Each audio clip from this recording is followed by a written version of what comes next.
कबीर सोई कुल भली जां कुल हर को दास। जेह कुल दास न उपजै सो कुल ढाक पलास। कबीर सोई कुल भली जां कुल हर को दास। जे कुल दास न उपजै सो कुल ढाक पलास। कबीर है गए बाहन सगन घन लाख तजा फहराए। या सुख ते भिखिया भली जो हर सिमरत दिन जाहे। कबीर सब जग हों फिरियो मांदल कंध चढ़ाए। कोई काहू को नहीं सब देखी ठोक बजाए। मार्ग मोती बीतरे अंधा निकस्यो आए। जोत बिना जगदीश की जगत उलंघे जाए। बूढ़ा बंस कबीर का उपजयो पूत कमाल। हर का सिमरन छाड़ के घर ले आया माल। बूढ़ा बंस कबीर का उपजयो पूत कमाल। हर का सिमरन छाड़ के घर ले आया माल। गुरु रूप गुरु प्यारी साध संगत जीओ, ਧੰਨ ਧੰਨ ਸਤਿਗੁਰੂ ਸ਼੍ਰੀ ਗੁਰੂ ਗ੍ਰੰਥ ਸਾਹਿਬ ਜੀ ਦੇ ਪਾਵਨ ਚਰਨਾਂ ਵਿੱਚ ਨਕਮਸਤਕ ਹੋਈਏ ਜੀ। ਅਤੇ ਦਸ਼ਮੇਸ਼ ਪਾਤਸ਼ਾਹ ਸ਼੍ਰੀ ਗੁਰੂ ਗੋਬਿੰਦ ਸਿੰਘ ਜੀ ਮਹਾਰਾਜ ਨੇ ਜੋ ਖਾਲਸਾ ਪੰਥ ਨੂੰ ਪਾਵਨ ਅਸੀਸ ਬਖਸ਼ਿਸ਼ ਕੀਤੀ ਹੈ ਗੁਰੂ ਫਤਿਹ ਦੇ ਰੂਪ ਵਿੱਚ, ਉਹਦੇ ਨਾਲ ਆਪਣਾ ਚਿੱਤ ਆਪਣਾ ਧਿਆਨ ਜੋੜੀਏ। ਸਤਿਕਾਰ ਨਾਲ ਆਖੋ ਜੀ ਵਾਹਿਗੁਰੂ ਜੀ ਕਾ ਖਾਲਸਾ ਵਾਹਿਗੁਰੂ ਜੀ ਕੀ ਫਤਿਹ। ਧੰਨ ਸਤਿਗੁਰੂ ਸ਼੍ਰੀ ਗੁਰੂ ਗ੍ਰੰਥ ਸਾਹਿਬ ਦੀ ਪਾਵਨ ਬਾਣੀ ਦੇ ਵਿੱਚ ਦਰਜ ਭਗਤ ਕਬੀਰ ਸਾਹਿਬ ਦੇ ਪਾਵਨ ਸ਼ਲੋਕ ਜਿਹੜੇ ਨੇ ਉਹਨਾਂ ਦੀ ਅਸੀਂ ਵਿਚਾਰ ਕਰਨੀ ਹੈ। ਵਿਚਾਰ ਦਾ ਅੱਜ ਦਾ ਜਿਹੜਾ ਸਾਡਾ ਪਾਠ ਹੈ ਉਹ 23 ਨੰਬਰ ਹੈ। 23 ਨੰਬਰ ਪਾਠ ਵਿੱਚ ਅਸੀਂ ਸ਼ਲੋਕ ਲਏ ਨੇ 5, 111 ਨੰਬਰ ਤੋਂ ਲੈ ਕੇ 115 ਨੰਬਰ ਤੱਕ। ਕਬੀਰ ਸਾਹਿਬ ਦੇ ਜਿਹੜੇ ਇਹ ਪਾਵਨ ਸ਼ਲੋਕ ਹੈ, 5 ਸ਼ਲੋਕ, ਜਿਨ੍ਹਾਂ ਦੇ ਵਿੱਚ ਕਬੀਰ ਸਾਹਿਬ ਨੇ ਜਿਹੜਾ ਰੂਹਾਨੀਅਤ ਦਾ ਰਸਤਾ ਸਾਡੀ ਝੋਲੀ 'ਚ ਪਾਇਆ ਹੈ ਤੇ ਭੁੱਲੇ ਭਟਕੇ ਹੋਏ ਬੰਦੇ ਨੂੰ ਸੱਚੇ ਰਸਤੇ ਉੱਤੇ ਤੁਰਨ ਦੇ ਲਈ ਇੱਕ ਬੜਾ ਪਿਆਰਾ ਸੁਨੇਹਾ ਦਿੱਤਾ ਹੈ, ਉਹਦੇ ਨਾਲ ਸਾਡੀ ਅੱਜ ਦੀ ਸਾਂਝ ਹੈ। ਕਬੀਰ ਸਾਹਿਬ ਨੇ ਜਿਹੜੇ ਇਹ ਸ਼ਲੋਕ ਲਏ ਨੇ, ਆਓ ਉਹਨਾਂ ਸ਼ਲੋਕਾਂ ਦੀ ਵਿਚਾਰ ਕਰਦੇ ਹਾਂ। ਪਹਿਲਾਂ ਧਿਆਨ ਨਾਲ ਸਮਝ ਲੈਂਦੇ ਹਾਂ ਵੀ ਕੀ ਕਿਹਾ ਗਿਆ ਇਹਨਾਂ ਸ਼ਲੋਕਾਂ 'ਚ। ਕਬੀਰ ਸਾਹਿਬ ਨੇ ਇਹਨਾਂ ਸ਼ਲੋਕਾਂ 'ਚ ਆਖਿਆ ਕਿ ਮਾਇਨਾ ਕੁੱਲ ਦਾ ਨਹੀਂ ਹੁੰਦਾ ਕਿ ਬੰਦਾ ਕਿਹੜੀ ਕੁੱਲ ਦੇ ਵਿੱਚ ਪੈਦਾ ਹੋ ਰਿਹਾ, ਵੀ ਆ ਨੀਵੀਂ ਕੁੱਲ ਹੈ, ਆ ਉੱਚੀ ਕੁੱਲ ਹੈ। ਇਹ ਤਾਂ ਅਸੀਂ ਆਪ ਤਿਆਰ ਕੀਤਾ ਨਾ, ਆ ਨੀਵੀਂ ਹੈ ਜੀ, ਆ ਉੱਚੀ ਹੈ, ਆ ਚੰਗਾ ਹੈ ਜੀ, ਆ ਮਾੜਾ, ਉੱਚੀ ਜਾਤ ਨੀਵੀਂ ਜਾਤ। ਪਰ ਕਬੀਰ ਸਾਹਿਬ ਦੀ ਸੋਚਣੀ ਕਿਸੇ ਹੋਰ ਢੰਗ ਦੀ ਹੈ, ਹੋਰ ਤਰੀਕੇ ਦੀ। ਕਬੀਰ ਸਾਹਿਬ ਨੇ ਇੱਥੇ ਕਿਹਾ ਕਿ ਕੁੱਲ ਉਹੀ ਚੰਗੀ ਹੈ ਜਿਸ ਕੁੱਲ ਦੇ ਵਿੱਚ ਪੈਦਾ ਹੋ ਕੇ ਕੋਈ ਇਨਸਾਨ ਚੰਗੇ ਕੰਮ ਕਰਦਾ ਹੈ। ਦੇਖੋ, ਕੁੱਲ ਉਹੀ ਚੰਗੀ ਹੈ ਜਿਸ ਕੁੱਲ 'ਚ ਪੈਦਾ ਹੋਇਆ ਬੰਦਾ ਕੋਈ ਚੰਗੇ ਕੰਮ ਕਰਿਆ, ਕੋਈ ਚੰਗੇ ਕੰਮ ਕਰਿਆ, ਕੋਈ ਨੇਕ ਕੰਮ ਕਰਿਆ। ਜਿਵੇਂ ਜੋਗਾ ਸਿੰਘ ਜੋਗੀ ਉਹਨਾਂ ਨੇ ਲਿਖਿਆ, ਨੇਕ ਕਮਾਈਆਂ ਕਰ ਲੈ ਬੰਦਿਆ, ਨੇਕ ਕਮਾਈਆਂ ਕਰ ਲੈ ਤੂੰ। ਅਸਲ 'ਚ ਸਾਡਾ ਕੰਮ ਹੀ ਇਹੀ ਹੈ, ਆਪਾਂ ਨੇਕ ਕਰਮ ਕਰਨ ਵਾਸਤੇ ਆਏ।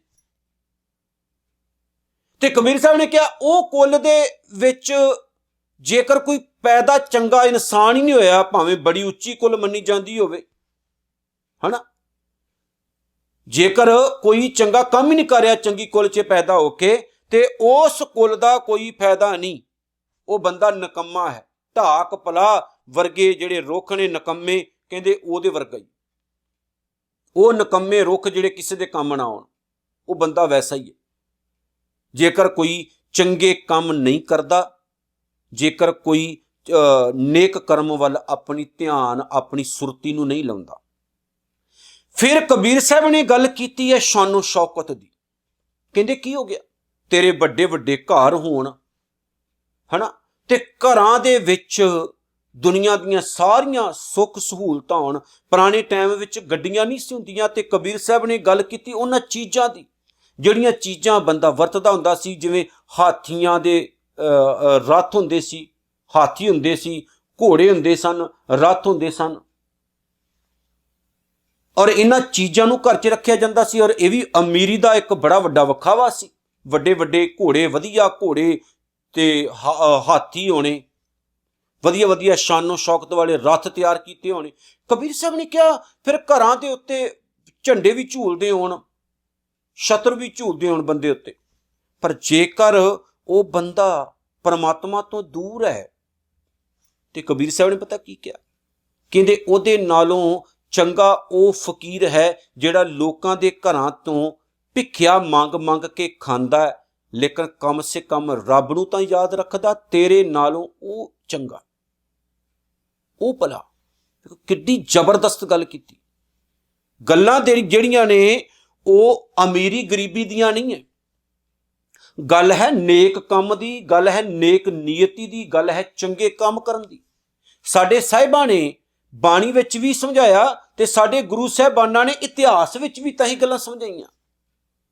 ਕੱਲਾ ਉਹਨਾਂ ਨੇ ਲੋਕਾਂ ਨੂੰ ਸਿੱਖਿਆਵਾਂ ਨਹੀਂ ਦਿੱਤੀਆਂ, ਉਹਨਾਂ ਨੇ ਕਿਹਾ, ਵੇਖੋ ਬਾਬਰ ਦੀਆਂ ਫੌਜਾਂ ਸ਼ਹਿਰਾਂ ਨੂੰ ਅੱਗ ਲਗਾ ਰਹੀਆਂ ਨੇ। ਲਾਹੌਰ ਦੀ ਗੱਲ ਹੈ, ਅੱਗ ਲਗਾ ਕੇ ਲੋਕਾਂ ਦੇ ਘਰ ਸਾੜੀ ਜਾਂਦੀਆਂ, ਲੋਕਾਂ ਨੂੰ ਕੁੱਟਣਾ ਮਾਰਨਾ, ਆਪਣਾ ਵਿਖਾਵਾ ਕਰਨਾ ਵੀ ਸਾਡੇ ਵਿੱਚ ਕੁਝ ਹੈ, ਅਸੀਂ ਰਾਜ ਕਰ ਸਕਦੇ ਹਾਂ। ਲੋਕਾਂ ਦੇ ਮਨ 'ਚ ਡਰ ਪੈਦਾ ਕੀਤਾ। ਤੇ ਗੁਰੂ ਨਾਨਕ ਸਾਹਿਬ ਦੇ ਜਿਹੜੇ ਸਿੱਖ ਸਨ ਉਹ ਅੱਗ ਬੁਝਾਈ ਜਾ ਰਹੇ, ਭਾਵੇਂ ਉੱਥੇ ਸ਼ਹਾਦਤਾਂ ਵੀ ਹੋਈਆਂ। ਕੱਲਾ ਗੁਰੂ ਸਾਹਿਬਾਨਾਂ ਨੇ ਕਿਹਾ ਥੋੜੀ ਹੈ, ਗੁਰੂ ਸਾਹਿਬਾਨਾਂ ਨੇ ਜੀਵਨ ਆਪਣਾ ਵੀ ਉਹਦੇ ਮੁਤਾਬਕ ਜਿਉਇਆ। ਗੁਰੂ ਅਰਜਨ ਸਾਹਿਬ ਦਾ ਸ਼ਹੀਦੀ ਦਿਹਾੜਾ ਲੰਘਿਆ, ਦੇਖੋ ਸਾਹਿਬ ਨੇ ਕਿੰਨੀਆਂ ਕੁਰਬਾਨੀਆਂ ਕੀਤੀਆਂ। ਤਤੀ ਤਵੀ ਤੇ ਬੈਠੇ, ਦੇਗ ਵਿੱਚ ਉਬਾਲੇ ਗਏ, ਆਖਰਕਾਰ ਭੁੱਖੇ ਰੱਖਿਆ, ਪਿਆਸੇ ਰੱਖਿਆ, ਤਸੀਹੇ ਦਿੱਤੇ, ਤੇ ਰਾਵੀ ਦਰਿਆ ਦੇ ਠੰਡੇ ਪਾਣੀ 'ਚ ਵਹਾ ਦਿੱਤਾ। ਗੁਰੂ ਨਾਨਕ ਸਾਹਿਬ ਨੇ ਘੱਟ ਕਸ਼ਟ ਝੱਲੇ ਨੇ, ਗੁਰੂ ਗੋਬਿੰਦ ਸਿੰਘ ਮਹਾਰਾਜ ਨੇ ਘੱਟ ਕਸ਼ਟ ਝੱਲੇ। ਇਸ ਜਿੰਨਾ ਕੁਝ ਵੀ ਹੋਇਆ ਕਿਹਨਾਂ ਲਈ? ਇਨਸਾਨੀਅਤ ਦੇ ਲਈ ਹੋਇਆ ਨਾ, ਵੀ ਆਪਾਂ ਚੰਗੇ ਇਨਸਾਨ ਬਣ ਸਕੀਏ। ਗੱਲ ਧਨ ਦੌਲਤ ਦੀ ਨਹੀਂ। ਧਨ ਦੌਲਤ ਤਾਂ ਵੇਸ਼ਵਾਵਾਂ ਦੇ ਕੋਲ ਵੀ ਬਹੁਤ ਹੁੰਦਾ, ਧਨ ਦੌਲਤ ਤਾਂ ਪਾਪੀਆਂ ਦੇ ਕੋਲ ਵੀ ਬਹੁਤ ਹੁੰਦਾ। ਅੱਜ ਲੀਡਰਾਂ ਦੇ ਕੋਲ ਕਿੰਨੀ ਦੌਲਤ ਹੁੰਦੀ ਹੈ, ਕਿੰਨਾ ਕੁ ਜੀਵਨ ਉਹਨਾਂ ਦਾ ਉੱਚਾ ਸੁੱਚਾ ਹੁੰਦਾ, ਦੇਖ ਲਓ। ਫਿਰ ਕਬੀਰ ਸਾਹਿਬ ਨੇ ਜਿਹੜੀ ਗੱਲ ਕਹੀ, ਉਹ ਕਹੀ ਬੰਦਾ ਅੰਨਾ ਹੋ ਚੁੱਕਾ, ਬੰਦੇ ਦੇ ਰਸਤੇ ਦੇ ਵਿੱਚ ਤਾਂ ਪਰਮਾਤਮਾ ਨੇ ਮੋਤੀ ਖਿਲਾਰੇ ਹੋਏ, ਪਰ ਇਸ ਅੰਨੇ ਕਮਲੇ ਬੰਦੇ ਨੂੰ ਮੋਤੀਆਂ ਦੀ ਕੋਈ ਕਦਰ ਨਹੀਂ ਹੈ। ਲਤਾੜੀ ਜਾਂਦਾ ਇੱਦਾਂ ਹੀ ਤੁਰਿਆ ਜਾਂਦਾ, ਲੰਘੀ ਜਾਂਦਾ। ਇਹ ਕਮਲੇ ਨੂੰ ਕੋਈ ਕਦਰ ਨਹੀਂ ਹੈ ਇਹਨਾਂ ਮੋਤੀਆਂ ਦੀ। ਅਸੀਂ ਕਮਲੇ ਹਾਂ, ਸਾਨੂੰ ਕਮਲਿਆਂ ਨੂੰ ਇਸ ਜ਼ਿੰਦਗੀ ਦੀ ਕਦਰ ਨਹੀਂ ਹੈ, ਇਹਨਾਂ ਸਵਾਸਾਂ ਦੀ ਕਦਰ ਨਹੀਂ ਹੈ, ਇਸ ਲਾਈਫ ਦੀ ਕਦਰ ਨਹੀਂ ਹੈ। ਕਿੰਨੀ ਕੀਮਤੀ ਇਹ ਲਾਈਫ ਮਿਲੀ ਹੈ, ਕਿੰਨਾ ਕੀਮਤੀ ਇਹ ਜਨਮ ਜਿਹੜਾ ਵਾਹਿਗੁਰੂ ਨੇ ਸਾਡੀ ਝੋਲੀ ਵਿੱਚ ਪਾਇਆ, ਪਰ ਸਾਨੂੰ ਇਸ ਜ਼ਿੰਦਗੀ ਦੀ, ਇਸ ਲਾਈਫ ਦੀ ਕਦਰ ਨਹੀਂ ਹੈ।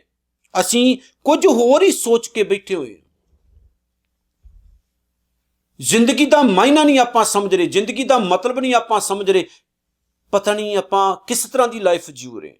ਸਾਡੇ ਗੁਰੂਆਂ ਨੇ ਜਿੱਥੇ ਆਪ ਖੁਦ ਉਹ ਲਾਈਫ ਨੂੰ ਬਤੀਤ ਕੀਤਾ, ਸਾਨੂੰ ਵੀ ਸਮਝਾਇਆ ਵੀ ਚੰਗੀ ਲਾਈਫ ਜੀਓ, ਸਹੀ ਤਰ੍ਹਾਂ ਸੰਸਾਰ ਵਿੱਚ ਰਹੋ। ਫਿਰ ਕਬੀਰ ਸਾਹਿਬ ਨੇ ਜਿਹੜੀ ਕਮਾਲ ਦੀ ਗੱਲ ਕੀਤੀ, ਉਹਨਾਂ ਨੇ ਕਿਹਾ, ਕਹਿੰਦੇ ਦੇਖੋ ਉਹ ਵੰਸ਼ ਹੀ ਡੁੱਬ ਜਾਂਦਾ ਜਿਸ ਵੰਸ਼ ਦੇ ਵਿੱਚ ਪੈਦਾ ਹੋਣ ਵਾਲੇ ਇਨਸਾਨ ਦਾ ਮਨ ਚੰਗਾ ਨਾ ਹੋਵੇ। ਉਹ ਵੰਸ਼ ਵੀ ਖਤਮ ਹੋ ਜਾਂਦਾ, ਉਹ ਸਰੀਰ ਵੀ ਖਤਮ ਹੋ ਜਾਂਦਾ।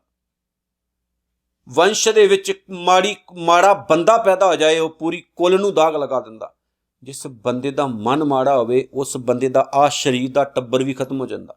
ਆਪਾਂ ਇੱਕ ਟੱਬਰ ਵਿੱਚ ਜੀਉ ਰਹੇ, ਇੱਕ ਤਾਂ ਟੱਬਰ ਉਹ ਬਾਹਰ ਹੈ, ਇੱਕ ਆਹ ਟੱਬਰ ਹੈ, ਅੱਖਾਂ, ਨੱਕ, ਕੰਨ, ਦਿਮਾਗ, ਆ ਸਾਰਾ ਕੁਝ ਸਾਡਾ ਸਰੀਰ, ਗਿਆਨ ਇੰਦਰ, ਇਹ ਸਾਡੀ ਇੱਕ ਆਪਣੀ ਫੈਮਿਲੀ ਹੈ, ਸਾਡਾ ਆਪਣਾ ਟੱਬਰ ਹੈ। ਇਹ ਵੀ ਖਤਮ ਹੋ ਜਾਂਦੀਆਂ ਨੇ ਜੇ ਮਨ ਮਾੜਾ ਹੋਵੇ ਤਾਂ। ਮਾੜੇ ਪਾਸੇ ਤੁਰਨਾ ਸ਼ੁਰੂ ਜਾਂਦੀਆਂ। ਬੰਦੇ ਨੂੰ ਕੁੱਟ ਕਿਉਂ ਪੈਂਦੀ? ਕੋਈ ਗਾਲਾਂ ਕੱਢੀ ਜਾਂਦਾ, ਕੋਈ ਮਾੜਾ ਵੇਖੀ ਜਾਂਦਾ, ਕੋਈ ਮਾੜਾ ਕੰਮ ਕਰੀ ਜਾਂਦਾ, ਗਰਕ ਹੋ ਰਹੇ ਨਾ। ਔਰ ਗਰਕ ਵੀ ਐਸਾ ਕਿ ਕੋਈ ਸ਼ਰਮ ਹੀ ਨਹੀਂ ਰਹੀ ਸਾਨੂੰ ਆਪਣੀ ਜ਼ਿੰਦਗੀ ਦੇ ਵਿੱਚ ਮਾੜੇ ਕੰਮ ਕਰਨ ਦੇ ਲਈ, ਕਰੀ ਜਾਂਦੇ। ਸੋ ਕਬੀਰ ਸਾਹਿਬ ਦੇ ਇਹ ਜਿਹੜੇ ਪਾਵਨ ਸ਼ਲੋਕ ਨੇ 111 ਨੰਬਰ ਤੋਂ ਲੈ ਕੇ 115 ਨੰਬਰ ਤੱਕ ਜਿਹੜੇ 5 ਸ਼ਲੋਕ ਹੈ ਜਿਨ੍ਹਾਂ ਦੀ ਆਪਾਂ ਵਿਚਾਰ ਕੀਤੀ ਹੈ ਖੁੱਲ੍ਹ ਕੇ, ਉਹਨਾਂ ਨੂੰ ਪੱਲੇ ਬੰਨਣਾ ਔਰ ਆਖਰੀ ਵਿਚਾਰ ਅਸੀਂ ਕਰਦੇ ਹਾਂ ਤਾਂ ਕਿ ਸਹੀ ਤਰੀਕੇ ਦੇ ਨਾਲ ਤੁਹਾਡੇ ਪੱਲੇ ਪੈ ਜਾਏ ਉਹ ਗੱਲ, ਤੇ ਦਾਸ ਨੂੰ ਸਿੱਖਣ ਨੂੰ ਬਹੁਤ ਕੁਝ ਮਿਲ ਰਿਹਾ ਇਹਨਾਂ ਚੀਜ਼ਾਂ ਤੋਂ। ਨਾਲ ਹੀ ਮੈਂ ਅੱਜ ਦੀ ਵੀਡੀਓ ਦੇ ਵਿੱਚ ਦੱਸ ਦੇਵਾਂ ਕਿ ਸਹਿਜ ਪਾਠ ਸਾਹਿਬ ਦੀ ਰਿਕਾਰਡਿੰਗ ਆਰੰਭ ਹੋ ਚੁੱਕੀ ਹੈ।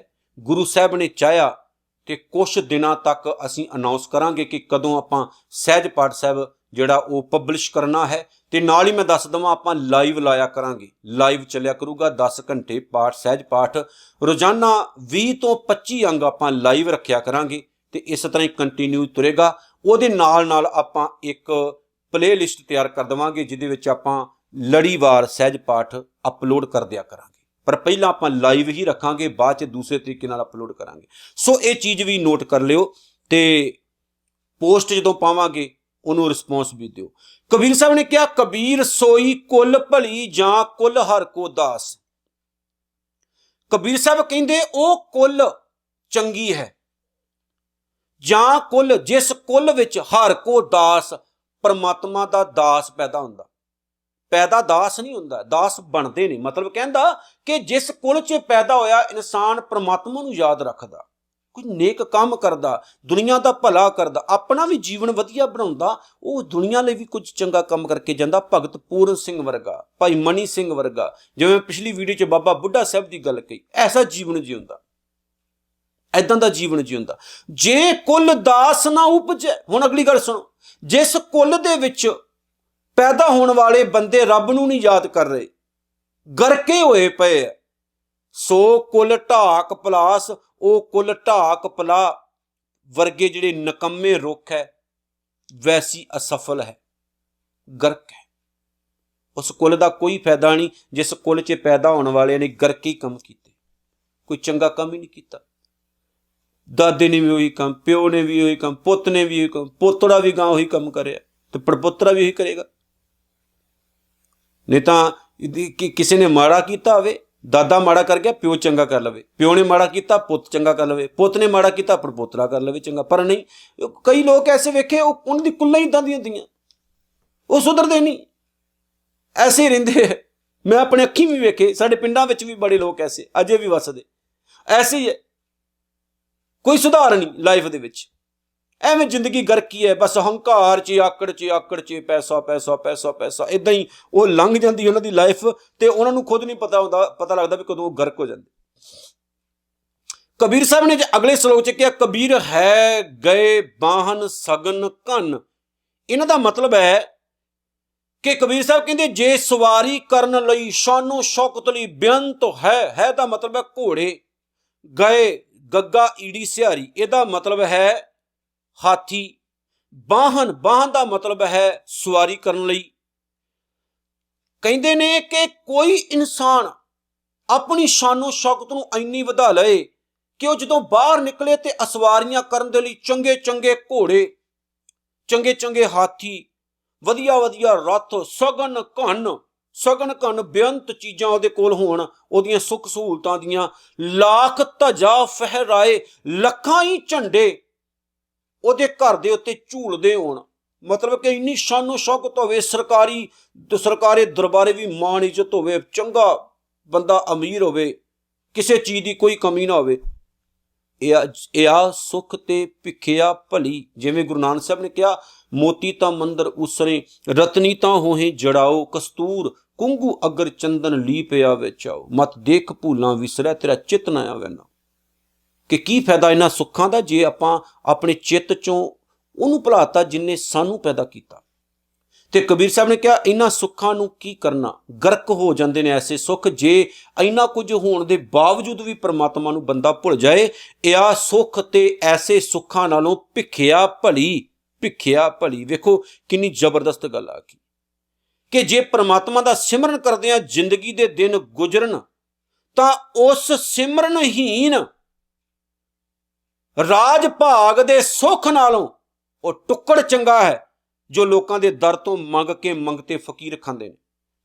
ਕੀ ਕਰਨਾ ਐਸੇ ਸੁੱਖਾਂ ਨੂੰ ਜੇ ਇੰਨੇ ਸੁੱਖ ਹੋਣ ਦੇ ਬਾਵਜੂਦ ਸਾਨੂੰ ਪ੍ਰਮਾਤਮਾ ਭੁੱਲ ਜਾਏ। ਇਹ ਸੁੱਖ ਤੇ ਭਿੱਖਿਆ ਭਲੀ, ਐਸੇ ਸੁੱਖਾਂ ਤੋਂ ਉਹ ਭਿੱਖਿਆ ਚੰਗੀ ਹੈ ਜੋ ਹਰ ਸਿਮਰਤ ਦਿਨ ਚਾਹੇ।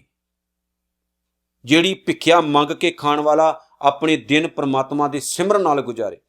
ਦੇਖੋ ਤਾਂ ਹੀ ਗੁਰੂ ਨਾਨਕ ਸਾਹਿਬ ਨੇ ਮਲਕ ਭਾਗੋ ਨੂੰ ਕਿਹਾ ਸੀ, ਕਮਲਿਆ ਤੇਰੀਆਂ ਇਹਨਾਂ ਪੂੜੀਆਂ ਨਾਲੋਂ ਮੈਨੂੰ ਲਾਲੋ ਜ਼ਿਆਦਾ ਪਸੰਦ ਹੈ, ਕਿਉਂਕਿ ਉਹ ਕਿਰਤਕਾਰ ਕਰਦਾ ਹੱਕ ਹਲਾਲ ਦੀ ਤੇ ਤੂੰ ਕਮਲਿਆ ਲੋਕਾਂ ਨੂੰ ਲੁੱਟ ਕੇ ਖਾ ਰਿਹਾ। ਔਰ ਐਸਾ ਸਾਡਾ ਗੁਰੂ ਹੋਵੇ ਤੇ ਆਪਾਂ ਹੋਰ ਚੱਕਰਾਂ 'ਚ ਪਏ ਰਹੀਏ ਤੇ ਫਿਰ ਕੀ ਕਵਾਂ ਮੈਂ ਤੁਹਾਨੂੰ ਹੁਣ ਅੱਗੇ। ਕਬੀਰ ਸਭ ਜਗ ਹਉ ਫਿਰਿਓ, ਕਬੀਰ ਸਾਹਿਬ ਕਹਿੰਦੇ ਮੈਂ ਸਾਰਾ ਸੰਸਾਰ ਫਿਰ ਲਿਆ। ਕਿੱਦਾਂ? ਮਾਂਦਲ ਕੰਧ ਚੜਾਏ, ਕੰਧ ਦਾ ਮਤਲਬ ਮੋਢੇ, ਕੰਧ, ਇਹਨੂੰ ਕੰਧ ਨਹੀਂ ਲਾਣੀ, ਦੂਸਰੀ ਕੰਧ ਜਿਹੜੀ ਹੁੰਦੀ ਹੈ ਦੁਬਾਰਾ, ਕੰਧ ਮੋਢੇ। ਕਹਿੰਦੇ ਮੋਢੇ ਉੱਤੇ ਟੰਗ ਕੇ ਮੈਂ ਢੋਲ ਗਲ 'ਚ ਪਾ ਕੇ ਸਾਰਾ ਸੰਸਾਰ ਫਿਰਿਆ, ਵਜਾ ਕੇ ਢੋਲ ਦੇਖਿਆ। ਕੋਈ ਕਾਹੂ ਕੋ ਨਹੀਂ ਸਭ ਦੇਖੀ, ਠੋਕ ਵਜਾਏ, ਚੰਗੀ ਤਰ੍ਹਾਂ ਠੋਕ ਵਜਾ ਕੇ ਮੈਂ ਵੇਖ ਲਿਆ ਕੋਈ ਕਿਸੇ ਦਾ ਅਸਲ ਸਾਥੀ ਨਹੀਂ ਹੈ ਪ੍ਰਮਾਤਮਾ ਤੋਂ ਬਗੈਰ। ਹਰ ਬੰਦਾ ਆਪੋ ਆਪਣੇ ਸਵਾਰਥ ਦਾ ਭਰਿਆ ਹੋਇਆ। ਜੇ ਸਵਾਰਥ ਪੂਰਾ ਹੋ ਰਿਹਾ ਤੇ ਸਭ ਤੁਹਾਡੇ ਨਾਲ ਹੈ, ਜੇ ਨਹੀਂ ਤਾਂ ਸਾਰੇ ਸਾਥ ਛੱਡ ਜਾਂਦੇ ਆ। ਔਰ ਇਹ ਗੱਲ 16 ਆਨੇ ਸੱਚ ਹੈ। ਇਹ ਹੁੰਦਾ ਐਸਾ, ਕੋਈ ਵੀ ਨਹੀਂ ਹੁੰਦਾ ਨੇੜੇ ਜਦੋਂ ਦੁੱਖ ਆਉਂਦੇ। ਮਾਰਗ ਮੋਤੀ ਬੀਤਰੇ ਅੰਧਾ ਨਿਕਸਿਓ ਜਾਏ। ਜ਼ਿੰਦਗੀ ਦੇ ਰਸਤੇ ਦੇ ਵਿੱਚ ਪ੍ਰਮਾਤਮਾ ਦੇ ਗੁਣ ਮਾਨੋ ਮੋਤੀ ਨੇ ਜੋ ਅਕਾਲ ਪੁਰਖ ਵਾਹਿਗੁਰੂ ਨੇ ਸਾਡੀ ਜ਼ਿੰਦਗੀ ਦੇ ਵੇਚ, ਜ਼ਿੰਦਗੀ ਦੇ ਰਸਤੇ ਦੇ ਵਿੱਚ ਖਿਲਾਰੇ ਪਏ। ਪਰ ਅੰਨਾ ਬੰਦਾ ਕੀ ਕਰਿਆ? ਤੁਰੀ ਜਾ ਰਿਹਾ ਨਾ, ਤੇ ਉਹਨਾਂ ਨੂੰ ਵਰਤਦਾ ਨਹੀਂ, ਚੱਕ ਕੇ ਵਰਤਦਾ ਨਹੀਂ। ਰੱਬੀ ਗੁਣਾ ਰੂਪ ਮੋਤੀਆਂ ਨੂੰ ਗਲੇ ਦਾ ਹਾਰ ਬਣਾ ਕੇ ਰੱਖਣਾ ਚਾਹੀਦਾ ਸੀ, ਪਰ ਬੰਦਾ ਕੀ ਕਰਦਾ? ਜੋਤ ਬਿਨਾ ਜਗਦੀਸ਼ ਕੀ, ਰੱਬ ਵਾਲੀਆਂ ਅੱਖਾਂ ਨਹੀਂ ਬੰਦੇ ਕੋਲ, ਭਾਵ ਕਿ ਗਿਆਨ ਵਾਲੀਆਂ ਅੱਖਾਂ ਨਹੀਂ ਇਨਸਾਨ ਦੇ ਕੋਲ। ਇਸ ਲਈ ਜਗਤ ਉਲੰਘੇ ਜਾਏ, ਇਹ ਦੁਨੀਆ ਕਮਲੀ ਲੰਘਦੀ ਜਾ ਰਹੀ ਹੈ ਉਹਦੇ ਉੱਤੋਂ। ਦੇਖੋ ਭਾਵ ਕੀ ਹੈ ਕਿ ਸੰਸਾਰ ਕਮਲਾ ਹੋਇਆ ਫਿਰਦਾ। ਜਿਸ ਚੀਜ਼ ਨੂੰ ਆਪਾਂ ਗਲੇ ਦਾ ਹਾਰ ਬਣਾਉਣਾ ਸੀ ਉਸ ਚੀਜ਼ ਨੂੰ ਤਾਂ ਆਪਾਂ ਪੈਰਾਂ ਦੇ ਹੇਠਾਂ ਲਤਾੜ ਦਿੱਤਾ, ਤੇ ਜ਼ਿੰਦਗੀ ਆਪਣੇ ਆਪ ਹੀ ਵਿਚਾਰੀ ਸ਼ਰਮਸ਼ਾਰ ਹੋ ਜਾਂਦੀ ਹੈ ਕਿ ਮੈਂ ਕਿੰਨਾ ਲੋਕਾਂ ਦੇ ਪੱਲੇ ਪਈ ਹੋਈ। ਬੂढ़ा ਬੰਸ ਕਬੀਰ ਕਾ, ਇਸ ਲਈ ਕਬੀਰ ਸਾਹਿਬ ਕਹਿੰਦੇ ਨੇ ਕਿ ਜਦੋਂ ਕੋਈ ਐਸਾ ਜੀਵਨ ਜੀਵੇ ਨਾ, ਆਪਣੇ ਤੇ ਗੱਲ ਟਕਾ ਕੇ ਕਹਿੰਦੇ ਜੇ ਮੈਂ ਕਬੀਰ ਗਰਕਿਆ ਹੋਵਾਂ ਤਾਂ ਮੇਰਾ ਬੰਸ ਦਾ ਮਤਲਬ ਸਮਝਦੇ ਹੋ ਕੁੱਲ, ਖਾਨਦਾਨ। ਬੂਢਾ ਡੁੱਬ ਗਿਆ ਸਮਝੋ। ਉਪਜਿਓ ਪੂਤ ਕਮਾਲ, ਜੇਕਰ ਮੇਰਾ ਪੁੱਤ ਹੀ ਨਕੰਮਾ ਪੈਦਾ ਹੋਵੇ, ਮਤਲਬ ਕਿ ਮਨ ਦੀ ਗੱਲ ਹੈ, ਮਨ ਦੀ। ਪੁੱਤ ਕਿਆ ਮਨ ਨੂੰ, ਕਿ ਜੇ ਮਨ ਮਾੜਾ ਹੈ, ਪੂਤ ਕਮਾਲ, ਕਮਾਲ ਦਾ ਮਤਲਬ ਹੈ ਨਲਾਇਕ, ਨਕੰਮਾ, ਬੇਸਮਝ। ਕਿ ਜੇ ਮਨ ਪੁੱਤ ਨਲਾਇਕ, ਨਕੰਮਾ, ਬੇਸਮਝ ਹੈ